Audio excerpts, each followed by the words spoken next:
February 17, 1943, 3:42 a.m., 600 nautical miles west of Ireland. The North Atlantic is a graveyard of whitecaps and howling wind, 40 knots whipping spray across the conning tower of U-557. Captain Lieutenant Harold Lang presses his Zeiss binoculars to salt-crusted eyes, scanning the horizon for the lone silhouette he's been promised. Intelligence swore Convoy SC-119 was scattered, ripe for the picking. Easy meat. Below, the diesel engines throb like a predator's heartbeat. The crew moves in practiced silence. Boots on steel, the clink of coffee mugs, the low murmur of men who've sunk 87,000 tons in 3 patrols. Oberleutnant C. Klaus Richter, the first watch officer, climbs the ladder with a grin. Contact bearing 270, Herr Callot. Slow mover. Probably straggler. Lange nods. The Wolfpack signal is ready. Angriff jets, torpedoes loaded, tubes flooded. The boat dives to periscope depth, the sea closing over them like a coffin lid. Through the green glow of the attack scope, Lang sees it. One freighter, lights out, zigzagging clumsily. Perfect. He snaps the handle shut. Fire 1, fire 2. The boat shudders. 2 eels streak into the dark. 30 seconds. A dull crump. Cheers erupt in the control room. But then, something's wrong. The horizon lights up. Not 1 ship, not 5. 50. Floodlights blaze across a wall of steel.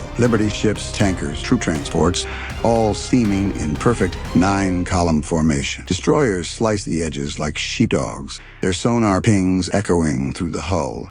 USS Greer is already turning, depth charges rolling off her stern in textbook patterns. Lang's knuckles whiten on the periscope. Surface! Emergency blow! The boat breaches like a breaching whale, diesel engines roaring back to life. And there, under a sky bruised purple by dawn, the convoy stretches end to end. A glowing city on water. Richter whispers, "Mein Gott, it's endless." But the Greer is closing fast, and the first ash can detonates 50 meters astern, lifting U-557 stern clear of the waves. February 17th, 1943, 4:11 a.m. Surface 12 knots and climbing. Saltwater cascades off the bridge as U-557 claws for breath. Lang's voice cracks over the intercom. "Flank speed, steer 180. The diesels scream, black smoke belching into the freezing air. You can taste the diesel, feel the deck plates vibrate under your boots like a living thing trying to outrun its own shadow. Richter is at the voice pipe, shouting down to the hydrophone operator. "Any pings?" 4.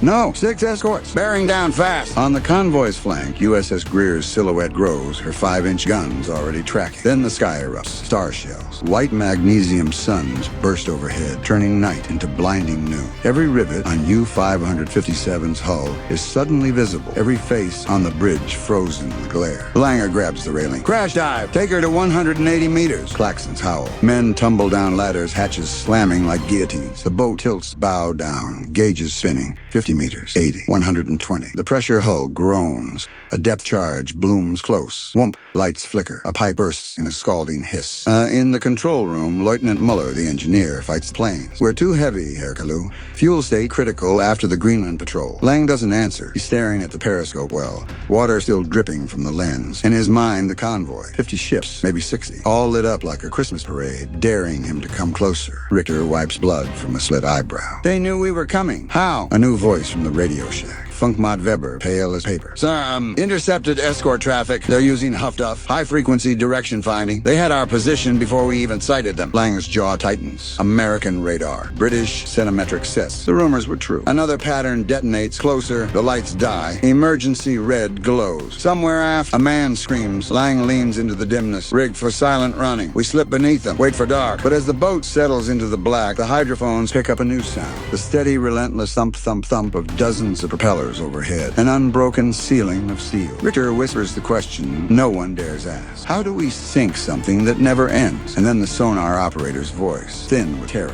"New contact, fast screws, hedgehogs, inbound." February 17th, 1943, 4:47 a.m., 160 meters and holding. The Atlantic presses in, cold and absolute. U-557 hangs motionless, engines cut, every pump throttled to a whisper. You can hear your own pulse in the dark. The crew stands frozen at battle stations, sweat beading, despite the chills seeping through pressure hull. Lang crouches by the hydrophone station, earphones clamped to his skull. The operator, Matrosi Klein, traces a finger across the glowing screen. Hedgehogs fading, now destroyers circling back. They're forming a box. A box. 4 escorts, maybe 5, pinging in overlapping grids. USS Greer at the center, her captain. Lang imagines him calm, sipping coffee, directing the hunt like a conductor. Richter's voice is barely air. They'll keep us down till the convoy's over the horizon, then pick us off at leisure. Langer doesn't answer. He's calculating. Battery charge, 42%. Air 6 hours at this depth. Torpedoes, 4 left, 2 aft, 2 bow. The convoy's prop noise is a continuous roar overhead, like a freight train that never stops. He signals Muller. Prepare to creep, dead slow. We follow the convoy's wake. Use their own noise as cover. The engineer nods, face grim. Risky. 1 cough from the bilge pump and we're done. But there's no choice. Lang gives the order. Ahead 1/3. Steer 090. The boat inches forward, a ghost beneath the river of steel. Minutes stretch into an hour. The hydrophones paint a nightmare. Destroyers crisscrossing, sonar beams sweeping like searchlights. Then a new sound. Ping, ping, ping. Steady. Mechanic. Klein rips off the headphones. Active sonar. Centimetric wavelength. They've got us bracketed. Langer's mind races. British Type 271 radar on the escorts. Range 3,000 yards. Closing. Emergency blow. Surface inside the screen. The crew stares. Surface inside the convoy? Madness. But Lang is already at the ladder. Do it now. Valves slam open. Compressed air screams into the tanks. U-557 rockets upward. Hull popping like gunfire. 100 meters. 50. 20. She breaches inside the convoy's center column. Spray exploding across the bridge. Floodlights everywhere. Liberty ships tower on both sides, their wakes churning white. Sailors on deck gape down at the U-boat surging between them, like a shark in a goldfish bowl. Lang seizes the moment. Gun action! Load the 88. Target the nearest tanker. The deck gun crew scrambles topside, shells clanging to the breach. The first round screams out, crack, punching a hole in a T2 tanker's bow. Flames lick up, but the escorts are turning. Greer's siren wails. Tracers arc across the water. Lang ducks as 20mm rounds spatter the conning tower. Dive, dive, dive! The boat plunges again, leaving the burning tanker behind. But as she sinks, the radio shack erupts. Weber, voice cracking. BDU message. Herr Kalu, all boats disengage. Convoy HX-2, 125 too strong. Return to base. Lange stares at the bulkhead. Donitz himself calling off the wolves.